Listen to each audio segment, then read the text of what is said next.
Drama serial Kumar की next आने वाली एपिसोड में आप देखेंगे जब डॉक्टर्स कहेंगे फाइज को कि अब आप काफ़ी बेहतर हैं, अब आप घर जा सकते हैं, तो उस पर कहकशां बेगम और लाइबा एक दूसरे की तरफ देखने रह जाएंगे और जिस पर कहेगा कि फाइज के क्या बात है, आप लोग किस सोच में पड़ गए हैं। जिस पर कहेगी लाइबा असल में भाई बात यह है कि आजकल हम तो खुद हरीम भाभी की तरफ रह रहे हैं, इसलिए आप तो उनके घर नहीं जा सकते ना, शायद वो अभी आपको माफ़ ना करें। जिस पर कहेगा फाइज लेकिन आप लोग हरीम की तरफ, आप लोग तो रेहान भाई के ससुराल में नहीं गए थे। जिस पर कहेगी कहकशां बेगम कि मत पूछो, रेहान का नाम मत लेना मेरे सामने, उसने तो मेरी इज्जत दो कौड़ी की कर रख दी है अपने ससुराल में भी। जिस पर कहेगा फाइज लेकिन हरीम ने आप लोगों को अपने घर में कैसे रहने की इजाज़त दे दी।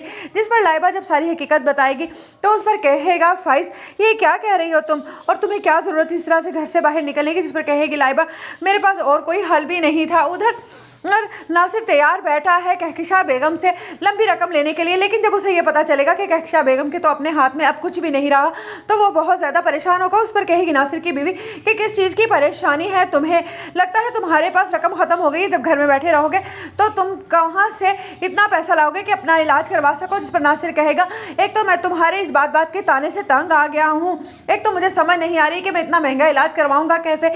उधर जब वो कहकशां बेगम को फ़ोन करेगा तो वो कहेगी मेरे पास अब तुम्हें देने के लिए कुछ नहीं है। जिस पर नासिर कहेगा कि कुछ ना कुछ तो आपने बचा कर रखा होगा, जैसी आप औरत हैं मुझे यकीन है। जिस पर कहेगी कहकशां तुम मुझे धमकियां नहीं दे सकते। जिस पर कहेगा नासिर धमकी तो मैं आपको दे सकता हूं, अगर मैं आपकी हकीकत फाइज पर खोल दूंगा तो आप जानती हैं कि आपकी इज्जत दो कौड़ी की रह जाएगी आपके बेटे की नज़रों में।